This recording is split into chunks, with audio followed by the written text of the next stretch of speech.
If you are a witchy content creator and would like to support raising awareness and education about the Palestinian colonization and genocide, along with raising funds with medical aid for Palestinians, I am working to start the Witches for Palestine project. No matter the numbers, if you want to be part of Witches for Palestine, drop me an email and we're gonna do our bit to support a free Palestine. Hello witches, and welcome back to Activist Witch, where we discuss witchcraft and activism. You can call me Isha, my pronouns are she, they. And in today's video we're going to explore the witch's Black Lent with a feminist lens, meaning that we're going to go through the 7 capital sins of Catholic origin, and we're going to see in which ways we can break them down and maybe use them to our advantages towards liberation. So what's going to happen is we're going to go through each and every one of them very briefly, like 5 minutes, and we are going to look into some feminist literature that discuss them and advises on how to reclaim them. But before we get started, let me remind you that I've opened a Ko-fi, which is basically a Patreon that takes less from creators. And on there you can do a one-off donation, a monthly donation, or also have a tarot reading with me, which has a low-income option that starts from £5 onwards. So if you'd like to support what I do here, you can head on to Ko-fi, and if you do so, thank you so much. Lust is the first one on my list. So the point of lust, like most of the sins that we'll see, is that actually, when you look at it, as I mentioned in my Hex the Patriarchy video, most of the dogmas that came from church, and not only the Catholic Church, came from the idea that you have these huge uneducated masses that you need to give principles to adhere to. It started off with a decent moral lifestyle, and then it became a means to control. And most of these sins, not by chance, are still at the core of ultra-Christian values, Republicans in America, and even here conservatives in the UK, because they tend to be systems of control. Editing note. Lust was used as a means of control by the patriarchy to have more control over paternity. In matriarchal societies, virgins were having sex with whomever during celebrations of deities, and if they got pregnant, they were pregnant by the god. Patriarchy needs to have more control on who's the father, and therefore lust becomes a means of control for that. Lust specifically is the capital sin of anyone who isn't a cis heterosexual man. Lust has been used to dehumanize people and make them look like they are savage animals that just give in to their instinct, which, as you will see, tends to be a generalization for all those sins. You give in to the sins, you're more animal than human. And don't be fooled, despite the fact that lust seems to be a capital sin only for women, actually you will notice that even some feminist circles are SWERFs, which means sex worker exclusionary radical feminist. That's why radical feminism now has a bad reputation, because it tends to be exclusionary and it tends to have moved worryingly towards the right. There's actually a beautiful article about that. I'll link that as an extra down in the description below. Which is the reason why lust is used against the sex workers in a way to demonize and delegitimize their work. And it hides under the pretense that all sex work is sex traffic, which is absolutely not true.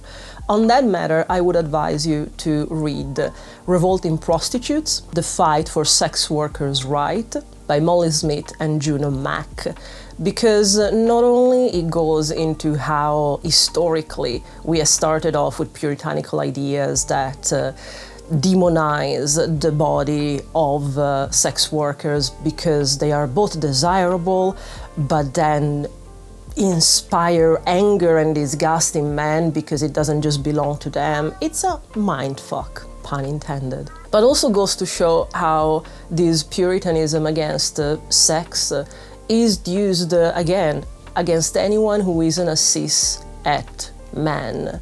Whatever a cis-het man prefers, it's fine. Whatever they do, it's fine.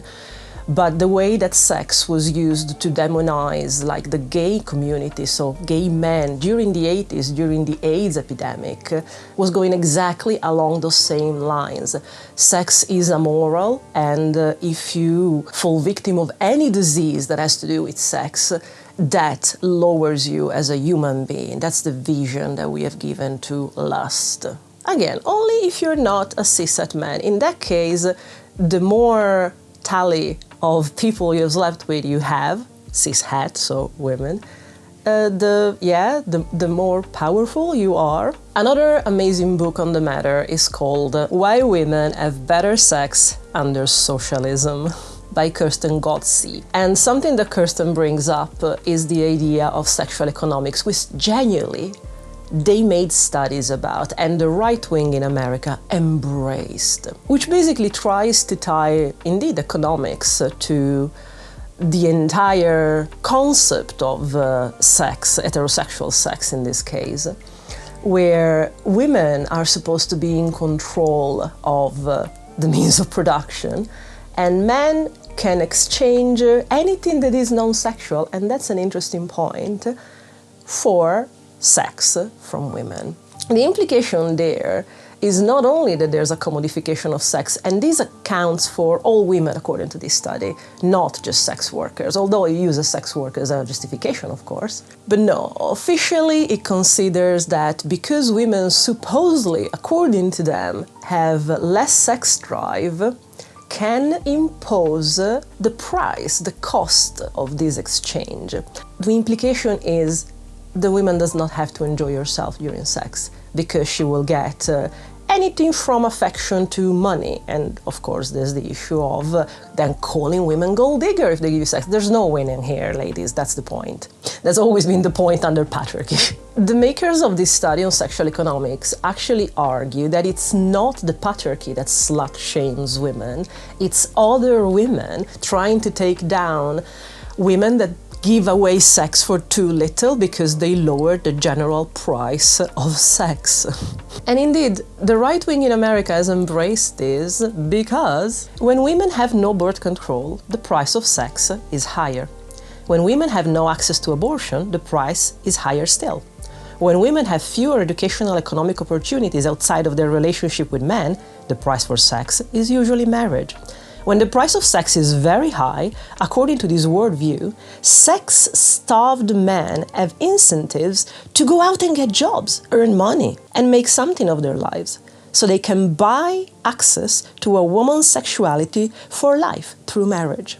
I think the interesting point of the sexual economics point was still that men exchange sex for non-sexual goods. Again, meaning that sex and the pleasure of sex is not something that we care for women to feel, which if there's ever a reason why, it's worth embracing this. And I actually love that recently Olivia, the Witch of Wonderlust, and I think Frankie Castanea, the Chaotic Witch Aunt, have both got collaborations with sex toys makers. I love that. I love the level of liberation.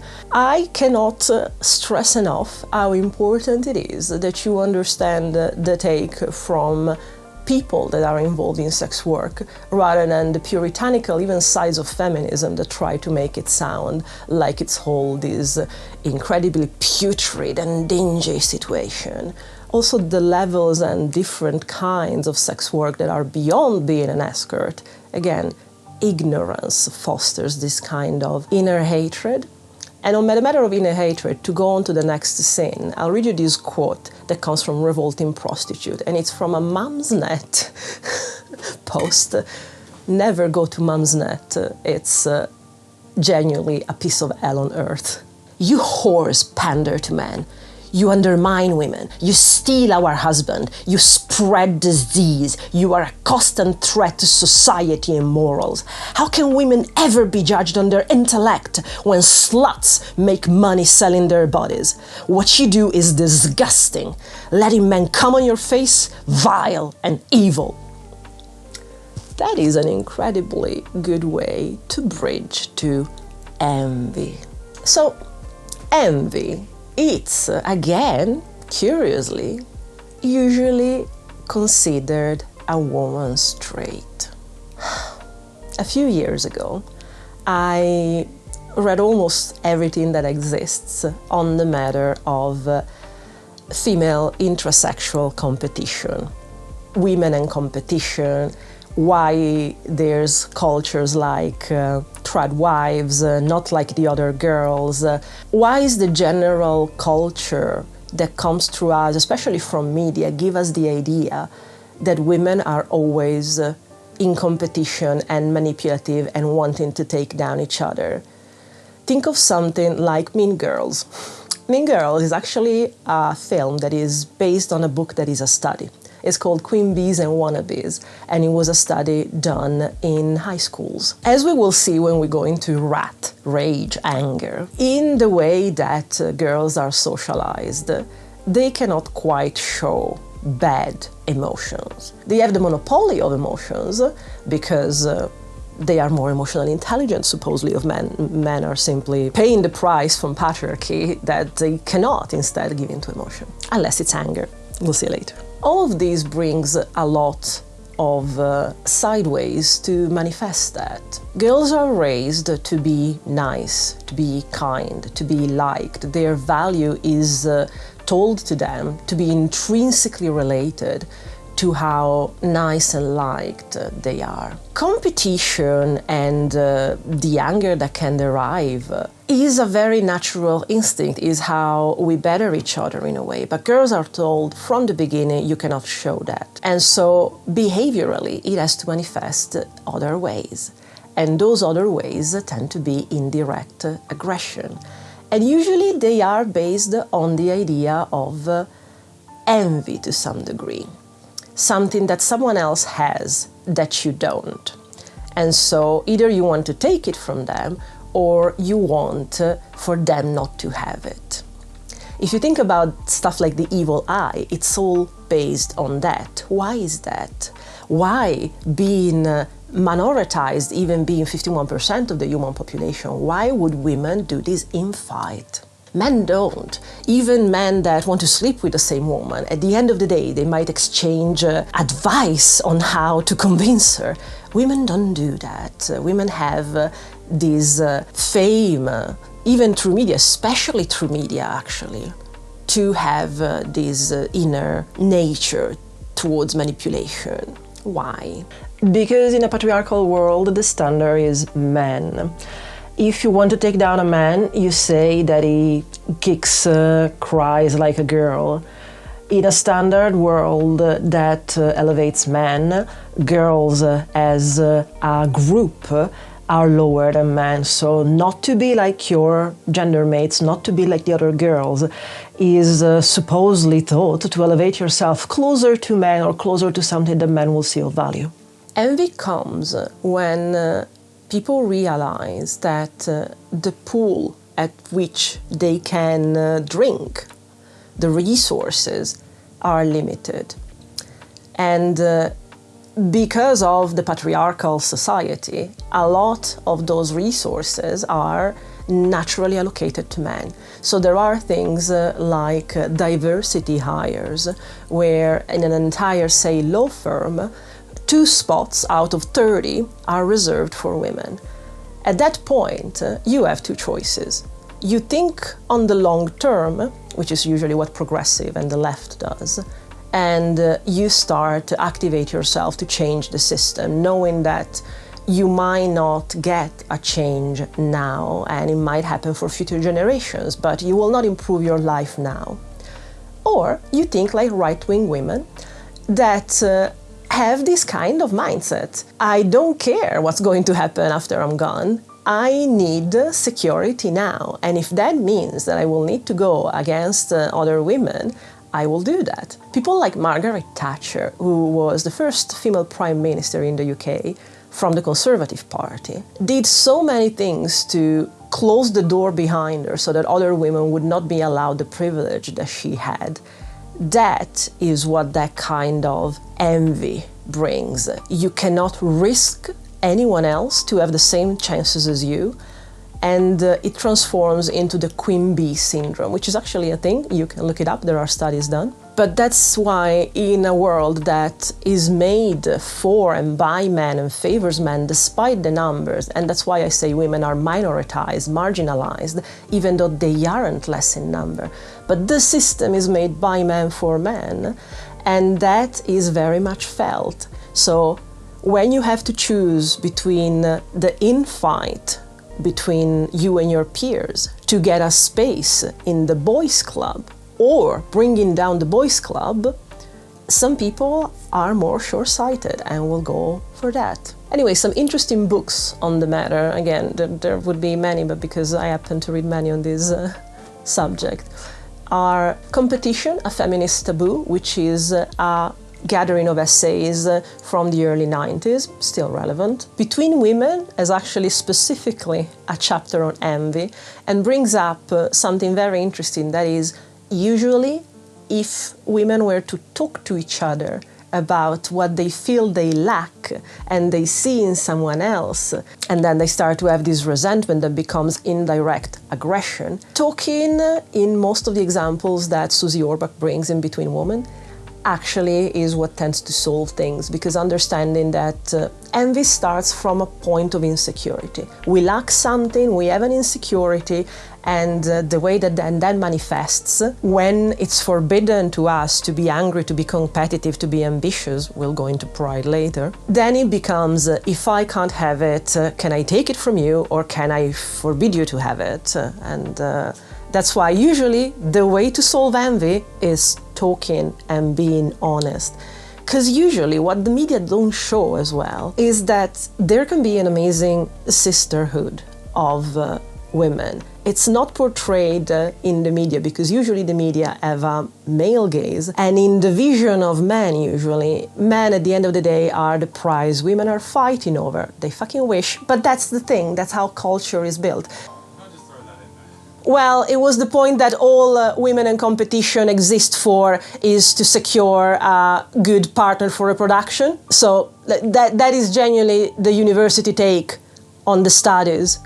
Like that's the fulcrum of the entire reason for women in competition, which is factually false, because there are actually studies that look at internal competition and envy within lesbian couples. Like, it's still there, but yeah, the Oxford Handbook of Women in Competition says, oh no, at the end of the day, they do it for a partner for best chances of reproduction.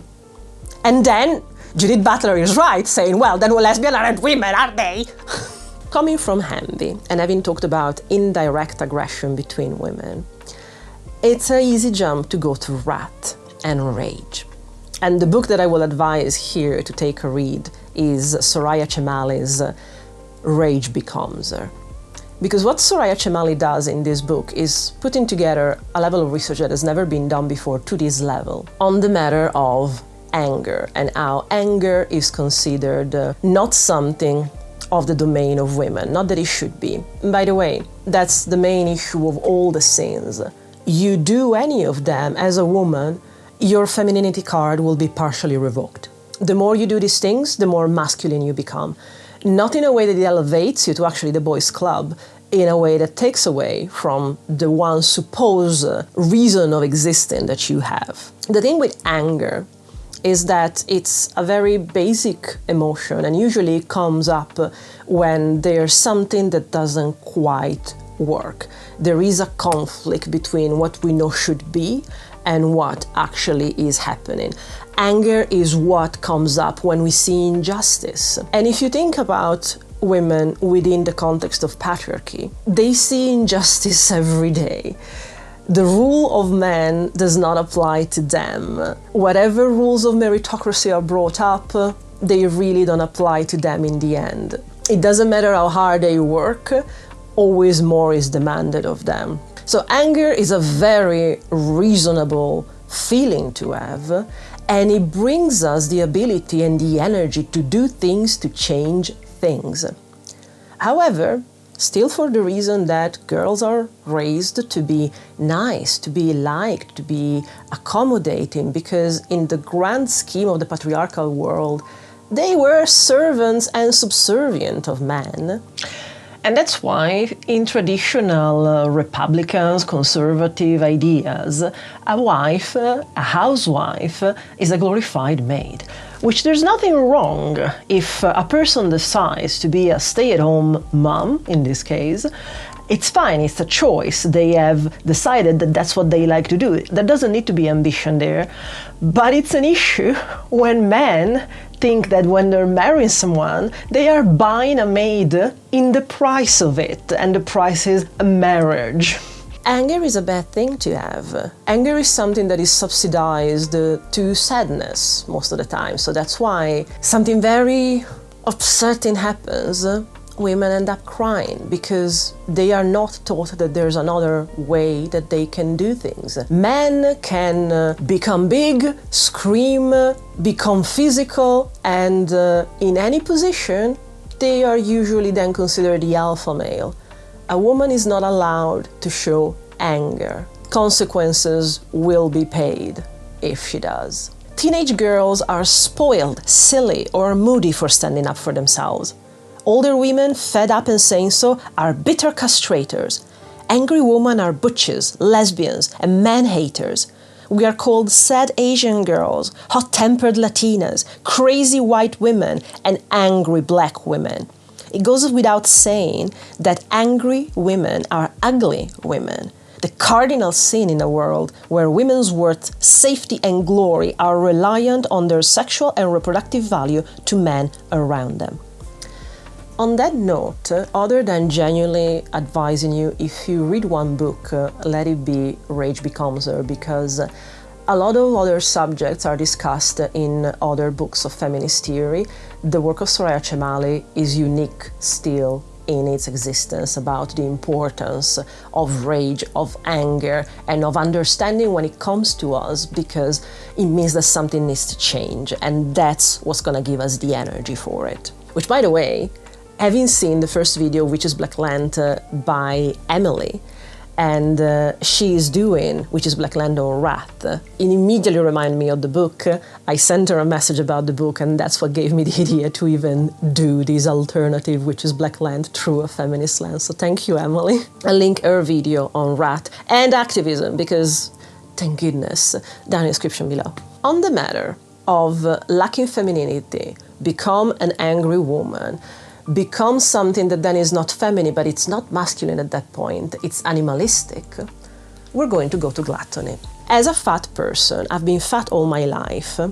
I have too much first experience of how much of a moral lack is considered to be fat. Because fat is considered a manifestation of how much you lack temperance, of how much you indulge. The book that I've chosen for this, there would be many on simple fat acceptance or body neutrality, because body positivity is just another way to turn around the responsibility on the individual and saying, before you were demanded to lose weight, now you are demanded to love your body, and if you don't, it's your fault, despite the fact that the system out there will take it against you every time you get out of your door. This thing about personal responsibility, we will talk specifically in a video that I've planned to do on cottagecore, aesthetics, sheen, that kind of stuff, but all in good time, my friends, all in good time. For the moment, the book that I'm going to be discussing is Fearing the Black Body, The Racist Origins of Fatphobia.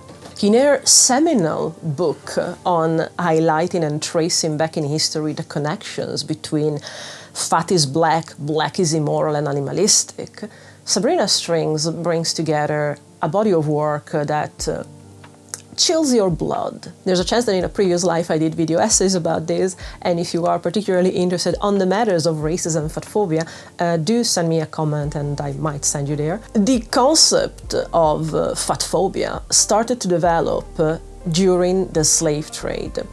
Before the 1600s, being plump, fatter, was actually a sign of being wealthy. You could afford to have that much food that actually you were bigger and it showed in your body.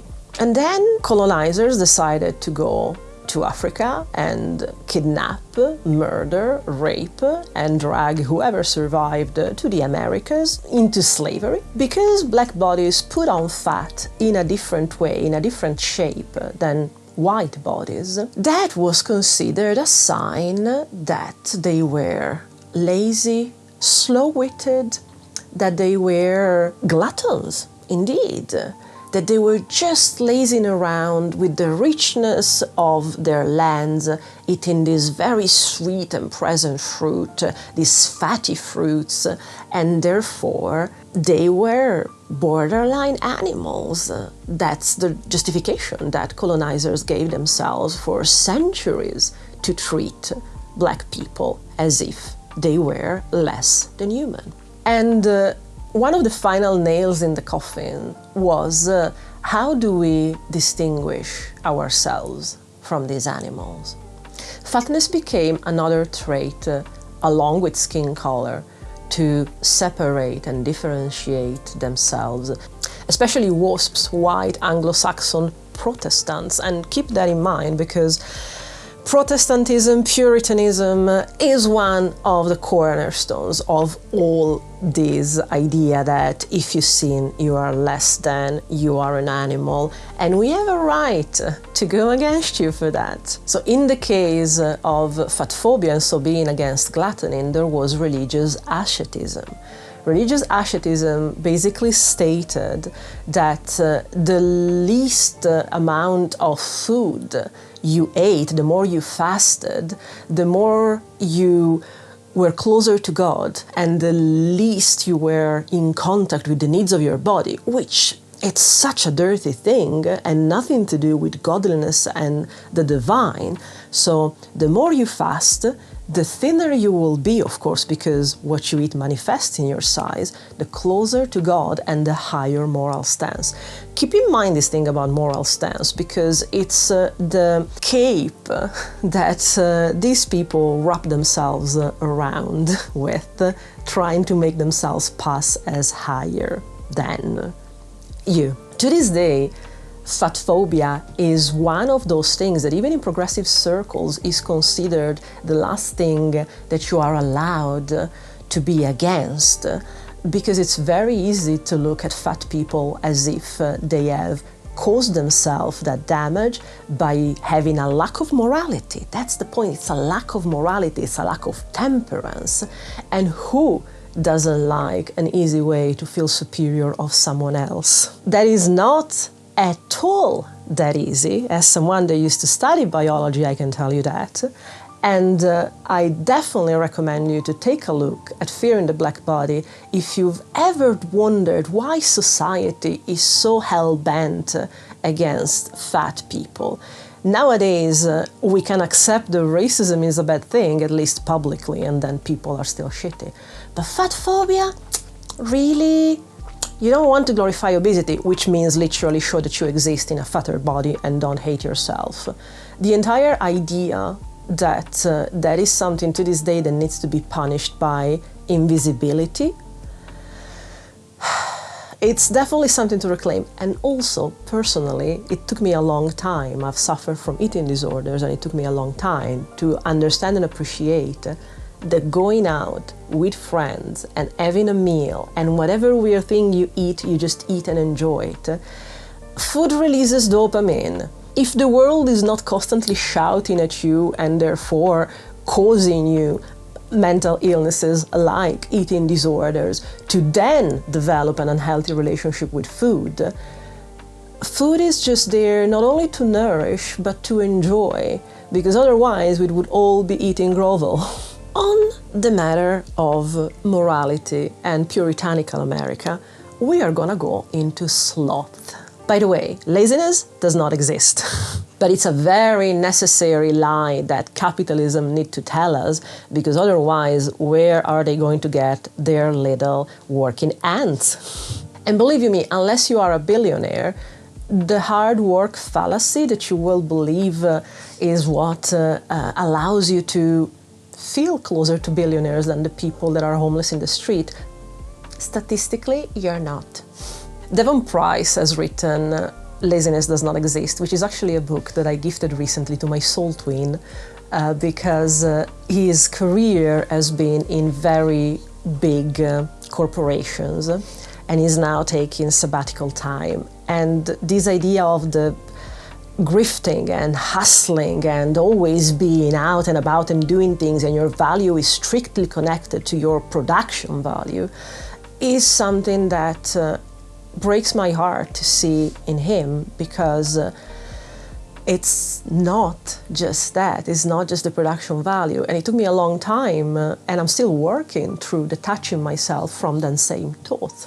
So Devon Price goes specifically in the history of capitalism and how it developed from feudalism, and how it has to base itself on morality and on the lie of laziness, because it needs to keep having people to squeeze in order to get out of them more than what they pay them. That's the entire cornerstone of capitalism. Get out of things more than you have put in, and that's why labor is never paid enough, because otherwise how do you get surplus value from workers? The Puritans had long believed that if a person was a hard worker, it was a sign that God had chosen them for salvation. Hard work was believed to improve who you were as a person. Conversely, if a person couldn't focus on the task at hand or couldn't self-motivate, that was a sign that they had already been damned. This meant, of course, that there was no need to feel sympathy for people who struggled or failed to meet their responsibilities.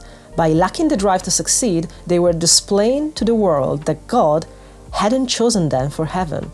Also, colonial America relied on the labor of enslaved people. It was very important to the colony's wealth and enslaving class that they find a way to motivate enslaved people to work hard, despite the fact that enslaved people had nothing to gain from it. One powerful way to do so was through religious teachings and indoctrination. A productivity-obsessed form of Christianity evolved from the older, more puritanical idea that work improved moral character, and it was pushed on the enslaved people. This form of Christianity taught that suffering was morally righteous, and that slaves would be rewarded in heaven for being docile, agreeable, and most important, diligent. On the flip side, if an enslaved person was slothful or lazy, there was something fundamentally corrupt and wrong with them. Enslavers made it a point to keep enslaved people as busy and exhausted as possible out of fear that idle time would give them the means to revolt or riot. On the same subject, there is also Rest is Resistance, a manifesto by Tricia Hersey, who, I think, despite being raised in church, is very much our kind of people, because they talk about spirit, they talk about the connection to the land, and they have made an oracle deck, which is called the Rest Deck Oracle, which a friend of mine actually lent me one time. I definitely recommend on this subject. Next is pride, sometimes called vanity, sometimes called ambition. And you can immediately tell why this usually is a sin for women, but not quite for men, and actually ambition and being prideful and we don't call them vain, although we should, because that's the same. Why the same kind of ambition for women becomes vanity and for men becomes ambition? Peculiar, isn't it? Almost as if there was a double standard. For pride, I had an article, but then I realized, and actually I wanted to edit it as a book. Mona El-Tahawi, who is a feminist activist from Egypt, so I feel kind of a connection there, has written the 7 necessary sins for girls. It doesn't go exactly along every sin according to the Catholic Church, but some of course overlap, and one of them is indeed pride, ambition. And that is something that I personally haven't fully unpacked myself. I try to catch myself when I succumb to the idea that pride is a bad thing, being boastful is a bad thing. Not at all. If you do not blow your trumpet, who's supposed to do it for you? And men very well know this. Something that shocked me was discovering there are plenty of studies on this gap of confidence, because at the end of the day, pride is confidence, is self-confidence. Men go for jobs as much as they have 60% of the requirements, the mandatory requirements for the job advertisement. Women go for it if they have 100%. And even as a non-binary person, I do realize that the way that I've been raised clearly made me believe that I need to go for 100%. I cannot cheat my way through things. The absolute blind self-confidence that men are allowed, being raised as boys and being told that the world is their oyster, basically, allows them to do that kind of shit. So taking pride in what you are and what you do and thinking that you're absolutely fucking amazing, it's not a sin. It's how you understand yourself, you understand what your pluses are and what is your lacuna that needs work. But the idea that, no, you always have to be meek and nice. And believe you me, it's something that I am still trying to undo myself. And I think that's why I put pride and greed at the end, because those are not sins that I have necessarily completely unpacked myself. The other 5, I think I'm sort of good. But pride still fools me in the idea that if someone is not showing, obviously, their ambition, their want, they are actually supposedly nicer. And I do understand that that comes from the way that I have been raised. You do not show off, you do not boast. You need to be meek and kind and let your work speak for itself. You also need to speak for yourself, because if you don't, again, nobody is going to blow your trumpet for you. I love that Mona has literally an entire paragraph saying, yes, I am one of the most amazing feminists that are currently alive, and so what? I deserve to have written this book. And I was like, yes, girl, and thank goodness that you have, so that we can read it. So yeah, it doesn't just cover pride, but it covers pride really well as ambition, and it covers other sins that are necessary for girls. And Mona, thankfully, is an intersectional feminist, is inclusive, so I do excellently recommend her books. The last is greed. And I genuinely, for a second, thought, maybe that's the only one that's okay.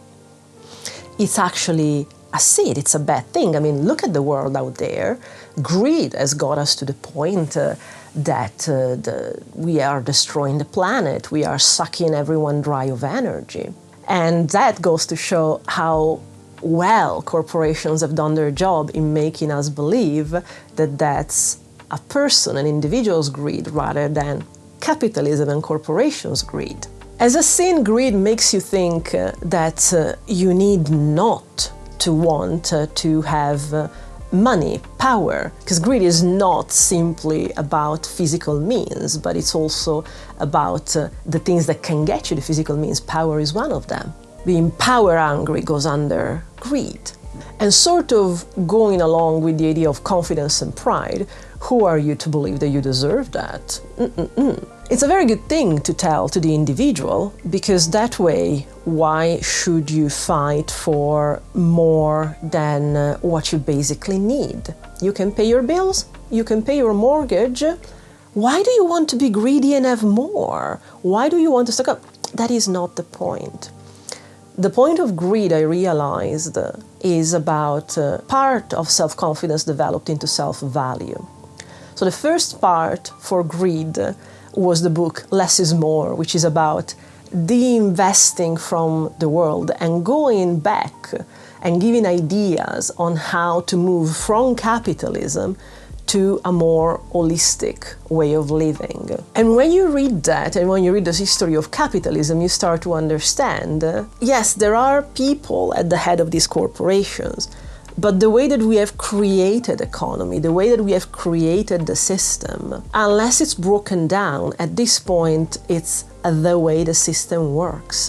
Which is not to take away responsibility from the individuals that are part of the corporations. Like, no, just decide to stop being part of those corporations and equalize. Which, interestingly, the few CEOs that have done that have companies and have decided to give to everyone the same money that they make, so reducing their own income and raising the income of their employees, all of a sudden, a world like that, a company like that works better. I wonder why. But apart from that and how to protest against capitalism and corporations and try to go to a world where we start to disinvest and not try to extract value and more value from resources for humans.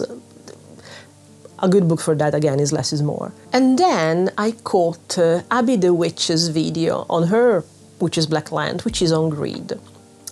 And it was interesting because she goes to black and she makes a voiceover when even doing that she feels like she has to justify and explain why greed is okay.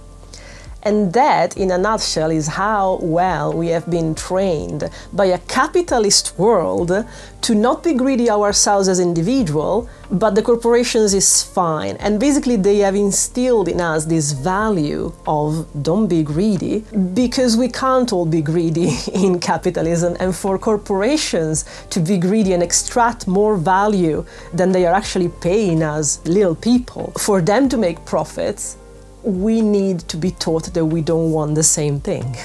And that's why it's so hard to talk about greed, for the idea that they gave us of greed while being greedy themselves. Amazing work. Like, PR is a scary, scary world for how well they manage to re-educate our sense of right and wrong. Bernays, I'm looking at you. So another way to look at greed is understanding your own self-value, the same way that pride is understanding your own self-confidence. And self-value is understanding that what you are is valuable. In a world that measures value according to the system in money, you do deserve money. And the book for that, as much as I haven't read all of it, but my wife has, is Existential Kink, which is half a witchy book, and literally goes into talk about why, through, I guess, all the information that we get and that we've been bombarded with since we were children, from social cultural education, from the media, we have been told all those things that we are supposed not to want, and then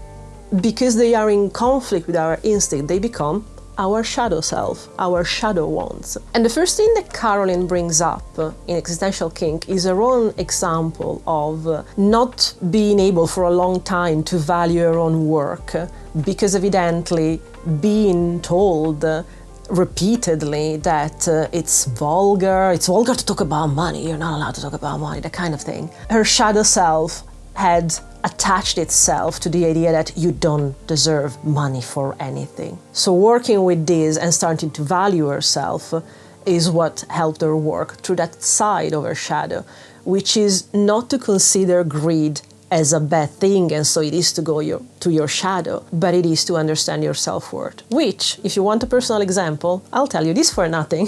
It's the reason why recently I have given 2 options to buy tarot readings with me. Usually it was just, you get a tarot reading with me for £5 onwards, you decide. Because in my head, being a person on low income, it's important for me to cater to people like myself.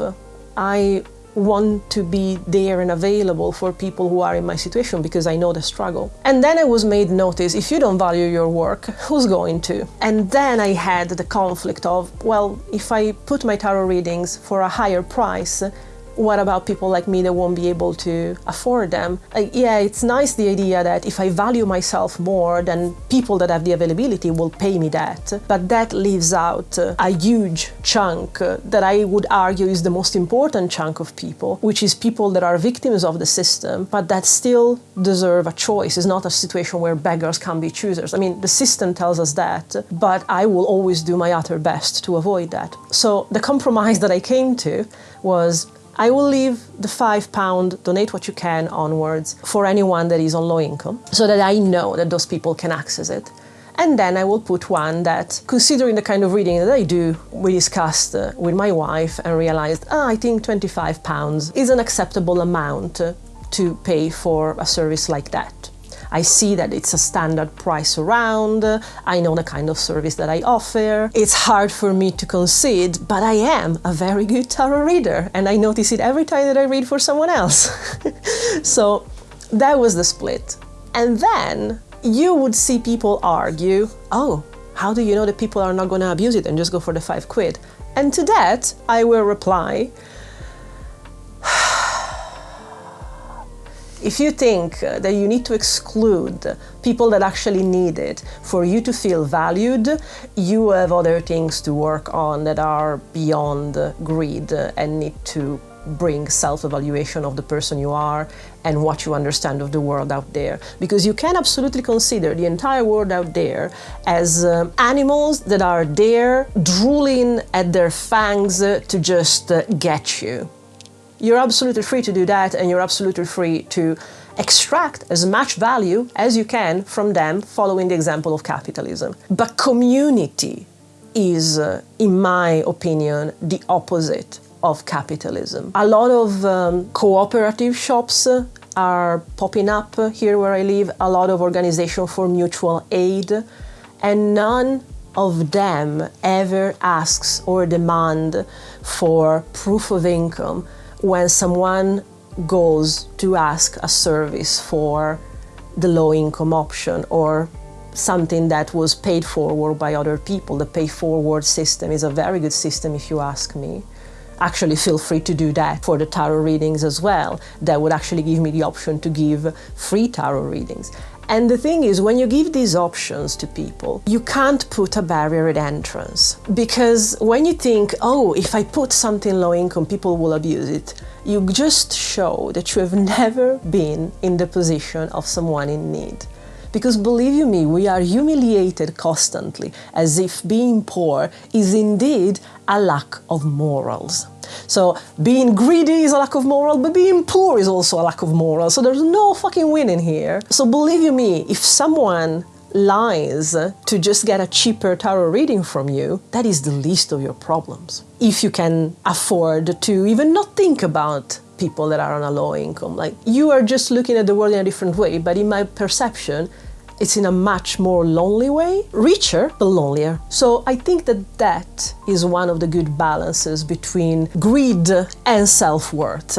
And there is absolutely need to understand our self-worth, and that's why my standard pricing now is £25. Although, if you want a low-income one, you literally just click under that. Nothing will be asked of you, and you pay me £5, and it's exactly the same reading. I hope that quick as it was skimming through things, this was useful. You find all the books that I've mentioned to look at the 7 deadly sins through a feminist, anti-capitalist lens. Linked down in the description below. They will be split by sin, so you know exactly which one is which. If you have any questions on them, please feel free to leave me a comment. I will answer to the best of my knowledge. And until next time, I really hope that we can hex the capitalistic patriarchy together, because there's absolutely need for it.